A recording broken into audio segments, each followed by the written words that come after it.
सो आज है डेट 17 जुलाई। आज हमने लिए हैं 3 ट्रेड, जिसमें समझेंगे कि लॉजिक क्या थी एंड इसमें क्या लॉजिक के साथ हमने ट्रेड किया, ठीक है? एंड इसमें भी अच्छी चीज़ें सीखने मिलेंगी हमें एज़ ऑलवेज़। तो फर्स्ट ट्रेड रहा था जेपीवाई में। जेपीवाई में हमने फर्स्ट ट्रेड इसमें $45 बुक किए थे। इसका मेन लॉजिक था ब्रेकआउट फेलियर। अगर हम डे पर देखें तो मार्केट आज जस्ट इसके हाई ब्रेक करके मार्केट वापस आ रही थी। एक सेकंड। मार्केट जस्ट आज इसका हाई ब्रेक करके यहाँ से डाउन साइड आ रही थी, ठीक है?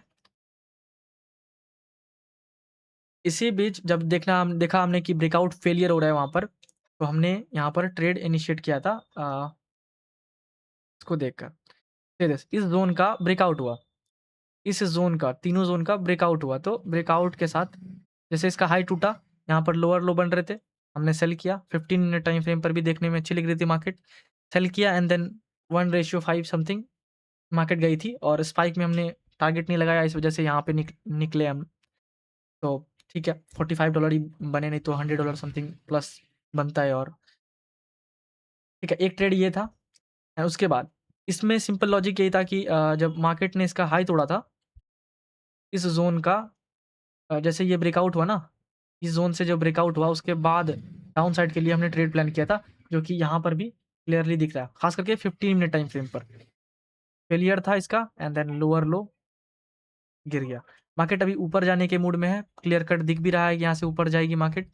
तो अब नेक्स्ट टाइम जब प्लान करेंगे तो बाइंग साइड के लिए ही प्लान करेंगे, ठीक है? अब आते हैं नेक्स्ट जो हमने ट्रेड लिया नेक्स्ट इंस्ट्रूमेंट पर, ठीक है? उसका नाम है एयूडी। एंड एयूडी में हमने क्या देखा, यहाँ पर हमने ट्रेड ली, $55 इसमें बुक किया। मैं इसका लॉजिक समझाता हूँ। देखो ये 1 घंटे का चार्ट है, ठीक है? 1 घंटे में आपको दिखेगा यहाँ पे रेजिस्टेंस है, मार्केट यहाँ से प्रीवियस टाइम पर गिरी थी, ठीक है? से दिस यहाँ से अच्छा खासा फॉल आया था। जब यहाँ पर मार्केट टेस्ट की, इसका हाई ब्रेक किया एंड देन मार्केट फिर से ऊपर जाने का ट्राई कर रही थी, लेकिन नहीं जा पाया क्योंकि कंटिन्यूअस मार्केट आ रही है ऊपर, तो वो सस्टेन ही नहीं कर पाएगा, राइट? इस वजह से मार्केट ने 1 घंटे में ब्रेकआउट दिखा के ब्रेक डाउन कर दिया। तो यहाँ पे 4 आवर पे बहुत क्लियर कट दिख रहा था एक रेड कैंडल। रेड कैंडल दिखने के बाद हमें क्या दिखा कि यहाँ पर एक रेड कैंडल दिखने के बाद हमें दिखा कि यहाँ पे एक पिछला स्विंग है। यहाँ पर पिछला स्विंग है। इस स्विंग को जब ब्रेक किया मार्केट ने, देखो इस स्विंग को, प्रीवियस स्विंग को जब मार्केट ने टेकन आउट कर लिया, गिरा एंड देन टेकन आउट कर लिया, यहाँ पर हमने सेल किया था एग्जैक्टली इस जगह पर, देखो है ना? इसी के हिसाब से हमने ये मोमेंटम कैप्चर किया था यहाँ तक। एक्सपेक्टेड रहता है ज़्यादातर मोमेंटम और कंटिन्यू करेगा क्योंकि हम लोग डायरेक्शन के साथ में है एंड ये डायरेक्शन बना था मतलब क्लियर कट ओवरव्यू के कारण। अब हम बताते हैं क्लियर कट ओवरव्यू कैसे यूज़ करना है इसमें, क्योंकि कुछ दिन से हम लोग मार्केट में एक्चुअली स्ट्रगल कर रहे थे। रीज़न क्या है मार्केट में स्ट्रगल करने की, कि हम लोगों ने ओवरव्यू जो मार्केट के साथ अलाइन होना चाहिए वो नहीं कर रहे थे। जैसे मान लो मार्केट यहाँ पर आ चुकी है, तो हमें यहाँ पर और सेल नहीं देखना चाहिए, यहाँ पर सपोर्ट है, ठीक है? सपोज़ करना यहाँ पर सपोर्ट है क्योंकि ये मार्केट यहाँ पे आके होल्ड कर रही है, इसका मतलब क्या है मार्केट यहाँ से कंटिन्यूएशन करेगी, राइट? एंड फिलहाल उसने देखो यहाँ पर करी भी कंटिन्यूएशन, तो वहाँ पे हमें कंटिन्यूएशन पैटर्न ढूँढना चाहिए ना, कि वहाँ पर जो मतलब सेल साइड देखना चाहिए, राइट? यहाँ पे देखो कंटिन्यूएशन पैटर्न अगर ढूँढते हैं तो यहाँ पे पैसा क्यों नहीं बनता? यहाँ पे सपोर्ट है तो मार्केट यहाँ से बाउंस बैक करेगी, क्योंकि पिछला सपोर्ट भी इंटैक्ट था, वहाँ पे सेफ था 4 आवर पे, तो हम लोग वहाँ पे सपोर्ट ढूँढकर इस ट्रेंड को कैप्चर कर सकते थे और मतलब ट्रेंड के साथ में जहाँ-जहाँ मार्केट स्विंग के साथ चली है वहाँ से पैसा बना सकते थे पूरा। यहाँ से लेके वहाँ इस रैली तक हर जगह बाय करके हम लोग पैसा बना सकते थे। वहाँ पर सेल के बीच में हम लोग ये सोच के कन्फ्यूज़ नहीं होते कि सेलिंग करनी है, उसी वजह से हम लोग बीच में ट्रैप हो रहे थे बहुत ज़्यादा। तो हमें इनको फ़ॉलो करना है, जहाँ पर रेजिस्टेंस है वहाँ पर वेट करना है फेलियर का। मतलब प्रीवियस लिक्विडिटी स्वीप हुई उसके बाद कंटिन्यूएशन का प्लान करना है, क्योंकि मार्केट लिक्विडिटी लेने के बाद ही कंटिन्यू उसी डायरेक्शन में फॉल करेगी जिस डायरेक्शन में उनको जाना है। फुल डायरेक्शन जो उसका होगा, ठीक है? तो ये रही एयूडी की ट्रेड एंड 2 ट्रेड हमने टारगेट लिए एंड 1 ट्रेड स्टॉप लॉस गया है। उसमें भी स्टॉप लॉस नहीं होता, 1 ट्रेड और इनिशिएट कर सकते थे गोल्ड में, लेकिन वो नहीं किए क्योंकि ट्रेड लिमिट हिट हो चुका था आज। इसी वजह से आज हमने इसको छोड़ दिया एंड नेक्स्ट डे इसको ट्राई करेंगे ज़रूर, क्योंकि आज 3 ट्रेडिंग डेज़ जो होते हैं, 3 मतलब डे के 3 रूल, मतलब डे के रूल होते हैं कि एक दिन में 3 ट्रेड से ज़्यादा नहीं होने चाहिए, तो वो हिट हो चुका था ऑलरेडी। दैट्स व्हाई आज हमने एक भी ट्रेड और नहीं लिया। जब हमने ट्रेड लिया था यहाँ पर, तो ये एक अच्छी क्लोजिंग मिली थी और मार्केट प्रीवियस टाइम पर देखोगे आप, तो जब भी मार्केट लो ब्रेक कर रही थी स्विंग्स के, तो वो रिजेक्शन लेके कंटिन्यूएशन कर रही थी अपसाइड में। 4 आवर की बात है ये, ठीक है? गोल्ड 4 आवर में। तो जब भी मार्केट देखो प्रीवियस लो को ब्रेक की एंड उसके बाद होल्ड करने लगी। जब देखा हमने कि होल्ड कर रही है मार्केट, अब तो यहाँ पर होल्ड कर रही है, ठीक है? अब तो ये मार्केट अब जाना चाहिए इसको। मतलब अब अच्छा खासा टाइम वेट करने के बाद जब मार्केट इसका भी फेल कर दिया, देखो मार्केट ने इसको भी फेल किया एंड उसके बाद लोअर लो बनाया, फिर मार्केट नहीं गई, फिर ऊपर आई एंड देन जैसे ही ब्रेकआउट निकलने वाला था, फिर मार्केट ने थर्ड टाइम रेजिस्टेंस लेके एसएल ले लिया। एसएल के बाद जब मार्केट में अच्छा खासा हमें पैटर्न अच्छा भी लग रहा था, लेकिन हमने लिया नहीं इसको। मैं एक्सप्लेन करता हूँ रीज़न क्या रही। वही सेम रीज़न थी कि हमने 3 ट्रेड का लिमिट क्रॉस कर दिया था। इसी वजह से आज हमने ट्रेड इसको कैप्चर नहीं किया। नहीं तो ये भले ही ये ब्रेकआउट फेल हुआ, लेकिन हमने आज ये कैप्चर कर लेना था। क्योंकि 3 ट्रेड ऑलरेडी हो चुके हैं, इसी वजह से हमने नहीं किया। तो मैं ट्रेड का एग्ज़ैक्ट आपको दिखा भी देता हूँ, 1 सेकंड, कि जो पीएनएल है ना, वो दिखा देता हूँ मैं।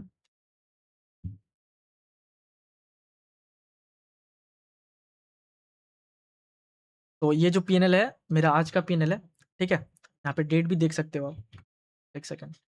डेट भी देख सकते हो आज, है ना? कितने टाइम है एंड देखो ये रहे गोल्ड के, ये गोल्ड के हैं 3 लॉट, जो तीनों एसएल हुए हैं एंड एक है एयूडी में, एक है जेपीवाई में, ठीक है? देख लो। 45 ये तीनों को मिला के, उसके बाद 55 ये तीनों को मिला के एंड $20 ये तीनों को मिला के, ठीक है? तो 3 ट्रेड थे आज के एंड आज का डे होता है क्लोज़। अब मिलते हैं नेक्स्ट वीडियो में, क्योंकि आज हमने जो सीखा ना, वो है पेशेंस। मार्केट में आप पेशेंस रखो और मार्केट के डायरेक्शन के साथ अलाइन हो जाओ। Direction means what? देखो, डायरेक्शन सिर्फ़ एक चीज़ों से नहीं बनती, ठीक है? डायरेक्शन आपको ढूँढ के निकालना पड़ता है, एक्चुअल में मार्केट करना क्या चाहती है, कहाँ पे कैसे रिएक्ट कर रही है। जैसे देखो, इस रेजिस्टेंस पे बार-बार मार्केट आके गिर रही थी। तो जब आप सपोज़ करते हो कि ये ट्रेंड लाइन पे आएगी, तो मार्केट मुझे यहाँ पे बियरिश सेटअप चाहिए। जब बियरिश सेटअप ढूँढोगे आप, तो यहाँ पे सेल कर पाओगे डेफिनिटली, राइट? मैं दिखाता हूँ एग्ज़ाम्पल्स और इसमें, 1 सेकंड। मैं ये डिलीट कर देता हूँ थोड़ी ड्राइंग्स, तो आपको क्लियर दिखेंगी। सपोज़ करना यहाँ पर रेजिस्टेंस है ना, ये 4 आवर की। तो 4 आवर का रेजिस्टेंस जैसे टच किया मार्केट ने, तो हमें क्या चाहिए वहाँ पे? Breakout failure. देखो, ये हुआ ना ब्रेकआउट फेलियर। मार्केट ने इसका बाइंग साइड की लिक्विडिटी ली, उसके बाद मार्केट गिरना चालू हुआ एंड देन यहाँ पे रेजिस्टेंस बना, फिर फेलियर हुआ। तो इसी बीच में हमें ट्रेड कहीं एग्जीक्यूट करना होता है, ठीक है? ये 15 मिनट की कैंडल होगी, राइट? तो हमें इसी बीच में अच्छी एंट्री बनानी होगी और रीज़न है कि यहाँ पे रेजिस्टेंस आ चुका है। यहाँ पे ब्रेकआउट हुआ एंड ब्रेकआउट होने के बाद मार्केट को हॉल्ट, मतलब मार्केट जनरली पुल बैक करती है। कोई भी ज़ोन एकाएक अगर तोड़ती है, इस खास करके इस ऐसी कैंडल से, तो मार्केट को रिट्रेसमेंट उसी टाइम पे चाहिए होता है। तो इस बिहेवियर को भी हम लोग ट्रेड करके अच्छे पैसे बना सकते थे एंड और भी सारी अपॉर्च्युनिटी को हम लोग ने मिस किया। रीज़न क्या है? सीरियस मैं दिखाता हूँ। ये देखो, यहाँ पर सेल कर सकते थे, क्योंकि पिछला स्विंग टूटा था एंड लोअर लो बनी मार्केट कैंडल में, यहाँ पे सेल किए एंड देखा जाए तो यहाँ पर फेल भी हुआ एक्चुअल में। देखो, यहाँ पे फेल कैसे हुआ? सीरियस, इसका हाई टूटा था, उसके बाद हाई टूटने के बाद lower low, lower low, lower low and Giri market. तो यहाँ पर किसका एसएल हुआ? जो अर्ली बायर्स होंगे, जो चाहते होंगे कंटिन्यूएशन में और मार्केट जाएगी ऊपर, अब फिर से एवरेज कर देते हैं या फिर नया एंट्री बना लेते हैं यहाँ पर, जो इसमें मिस हो गया। तो वो यहाँ पर चाहेंगे कि हमें क्वांटिटी मिल जाए, इसी वजह से। एक बात हमेशा याद रखना, मार्केट जितना ज़्यादा लिक्विडिटी कलेक्ट करेगा, मार्केट उतना ही ज़्यादा उस डायरेक्शन में गो थ्रू करेगा, जिस डायरेक्शन में लिक्विडिटी कलेक्ट किया था उसके अगेंस्ट में। क्योंकि जैसा कि देखो, ये 15 मिनट की कैंडल है, 15 मिनट का रेंज था, ठीक है? 15 मिनट के रेंज में से दिस, ये 15 मिनट का रेंज टूटता है, मार्केट उसके बाद कंटिन्यूअसली फॉल। यहाँ पे क्या मिला? Continuously fall, right? तो ये कैसे आया? ये आया वहाँ के मेजर लिक्विडिटी ग्रैब होने के कारण। इस इसमें इस बीच में जब मार्केट इतने ज़्यादा ज़ोन को पूरे ट्रैप कर चुकी होती है, उसका पहले अपसाइड लिक्विडिटी हंट करती है सीधे। उसके बाद मार्केट ट्राई करती है जो उसका रियल मूव है, जहाँ उसको रियल में एक्चुअल में जाना होता है, यहाँ पर, राइट? सीधे। इतना फास्ट मूव हुआ यहाँ पर एंड उसके बाद फिर इसने मार्केट ने लिक्विडिटी ली यहाँ से, फिर कंटिन्यू, राइट? इसी मूवमेंट को लेने के बाद मार्केट को कंटिन्यू करना पड़ता है उसी डायरेक्शन में। लेकिन हाँ, लिक्विडिटी कलेक्ट करने के बाद आपको आसानी से पैसा बनाने मार्केट नहीं देगी। इसी साइडवेज ज़ोन में हमें बच के रहना है। इसमें अगर आप पैसा बचाते हो तभी आप डायरेक्शनल व्यू में पैसा बना पाते हो, कंटिन्यूएशन में। तो एक जो साइडवेज मार्केट होता है ना, उसको हमेशा बड़े टाइम फ्रेम्स में एनालाइज़ करना, तो वो ज़्यादा बेनिफिशियल मिलेगा आपको।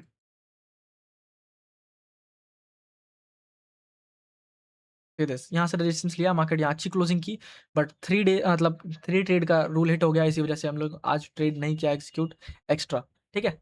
तो इसी लर्निंग को हम लोग सीखते रहेंगे इसी के साथ-साथ एंड देन इसी के साथ-साथ ग्रो करते रहेंगे।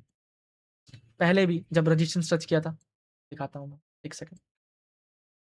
मार्केट पहले भी रेजिस्टेंस आ चुका है, बार-बार टेस्ट किया है सीधे यहाँ पर आने के बाद एक ट्रेंड लाइन आती है, ट्रेंड लाइन जैसे इसका हाई ब्रेक हुआ एंड 4 आवर की कैंडल है ये, उसके बाद मार्केट डाउन साइड। तो हमें क्या पता है कि जैसे लो ब्रेक करती है मार्केट रिवर्सल करती है, लो ब्रेक करती है मार्केट रिवर्सल करती है एंड जैसे ही हाई हाई के पास आती है, यहाँ से रेजिस्टेंस लेके गिरती है, यहाँ से रेजिस्टेंस लेके गिरती है। तो हमें इसका बेनिफिट लेना चाहिए, राइट?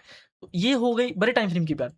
जब हम लोग बड़े बड़े टाइम फ्रेम पर देखते हैं तो सीधे बड़े टाइम फ्रेम पर क्या हुआ, ब्रेकआउट फेलियर हुआ एंड मार्केट करेक्शन करती है। उसके बाद हमें हर स्विंग पर मतलब यहाँ पर डायरेक्शनल सेलिंग देखेंगे, लेकिन मार्केट अगर एक रेंज में फँस जाती है, तो आपको वहाँ पे थोड़ा कॉशियस होके सोचना पड़ेगा कि मार्केट आखिर आखिर जाना क्या चाहती है, एक्चुअल क्लोजिंग किधर है मार्केट की और ट्रैप किनको कर रहा है, तो वो ज़रूरी हो जाती है चीज़ें। सीधे यहाँ पे रेजिस्टेंस था, तो आप यहाँ पर क्या देख सकते हो, इस ट्रेंड लाइन को ब्रेक पे देखो, मार्केट ने रेजिस्टेंस हिट किया एंड देन यहाँ पर आप सेल कर सकते थे, राइट? मार्केट यहाँ तक आई, फिर यहाँ पर सपोर्ट था मार्केट ने लिया, ठीक? उसके बाद मार्केट शॉर्ट टर्म में अप आई। तो आप इस शॉर्ट टर्म में बाइंग नहीं ढूँढ सकते हो। इसी चीज़ का इसी चीज़ों से ज़्यादा मिस्टेक होती है, ठीक है? एंड इसी चीज़ों पे हमें कंट्रोल करके रखना चाहिए क्योंकि मार्केट जब अपना मोमेंटम शिफ्ट करती है ना, तो वो हमेशा नोटिसेबल होना चाहिए आपके नज़र में। अगर नोटिस नहीं करोगे आप कि हाँ, मार्केट यहाँ से वहाँ कहाँ तक जाने वाली है, अगर यहीं तक यहाँ तक गई, मार्केट ने हाई तोड़ा उसका एंड सी दिस कितना उसके बाद फॉल हुआ। ये देखो हाई तोड़ा यहाँ पे प्रीवियस स्विंग का हाई तोड़ा एंड उसके बाद मार्केट वोलेटाइल हुई, उसके बाद कंटिन्यूएशन डायरेक्शन पकड़ी। डायरेक्शन पकड़ने के बाद कितना दूर नीचे गई सीधे। आप ये ट्रेंड का पैसा पूरा बना सकते हो अगर आपने सही डायरेक्शन चूज़ किया है तो, राइट? एंड सिमिलरली अगर आप ट्रेंड के साथ हो, तो ऐसे फेलियर मतलब पिछले स्विंग का हाई ब्रेक हुआ एंड देन वहाँ पे सेल करोगे क्योंकि मार्केट ओवरऑल डाउन ट्रेंड में है। डाउन ट्रेंड में है और शॉर्ट टर्म में बाइंग हुई थी। तो शॉर्ट टर्म में बाइंग होने के बाद मार्केट को कंटिन्यू करना है अपने रियल डायरेक्शन में। समझ रहे हो? इसीलिए हमें वो ट्रेंड हमेशा समझ के रखना चाहिए कि मार्केट कहाँ तक ऊपर जाएगी। इसी सब बीच के बीच में हमें नहीं फँसना होता है। ठीक है? तो thank you so much for today's video.